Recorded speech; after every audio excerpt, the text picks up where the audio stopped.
नमस्कार, आप देख रहे हैं अपना भारत, मैं हूं विक्रांत। उत्तर प्रदेश में भ्रष्टाचार मुक्त शासन के बड़े बड़े होर्डिंग्स अब शायद खुद ही शर्मा जाएं, क्योंकि सहारनपुर के बाद अब कानपुर से खाकी पर फिर दाग लगा है।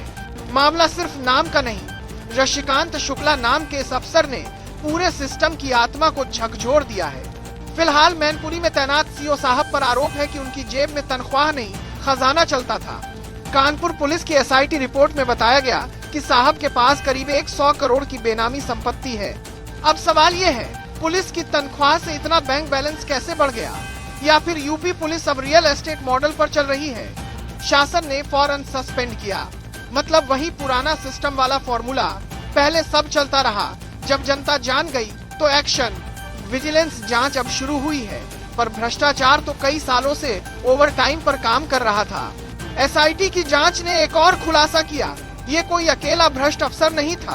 सीओ ऋषिकांत शुक्ला का नाम जेल में बंद चर्चित अधिवक्ता अखिलेश दुबे के गिरोह से जुड़ा बताया गया है। गिरोह में पुलिस, पत्रकार और वकील तीनों के गठजोड़ से बना ऐसा त्रिकोण जो न्याय को ठेंगा दिखा रहा था। मतलब अपराध और अपराध जांच दोनों एक ही टेबल पर चाय पी रहे थे। आर्यनगर की 11 दुकानें और करोड़ों का खेल। विजिलेंस के मुताबिक साहब के पास आर्यनगर में 11 दुकानें, दर्जनों संपत्तियां और साझेदारों के जरिए करोड़ों की बेनामी जायदाद है।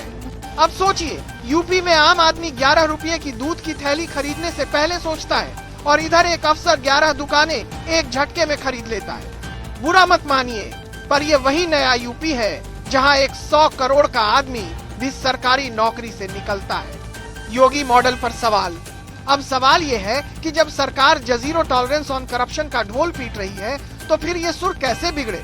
क्या विजिलेंस को भी तब तक नींद आती रहती है जब तक मामला सुर्खियों में न आए? और अगर हर जिले में ऐसा ही खाकी गिरोह फलता फूलता रहा, तो फिर अपराधियों की क्या जरूरत? यूपी में तो लगता है कुछ अफसर खुद ही गैंगस्टर एक्ट के उम्मीदवार हैं। जांच में 10 और नाम। फिलहाल ऋषिकांत शुक्ला के साथ 10 और पुलिसकर्मियों की जांच चल रही है। कहा जा रहा है नाम और भी आएंगे, यानी कहानी अभी बाकी है। बस फर्क इतना है कि इस बार विलन खाकी पहने हुए हैं और जनता दर्शक बनी बैठी है। अंत में बस इतना, जब पुलिस खुद अपराधी बन जाए तो आम आदमी फिर किससे लिखवाए?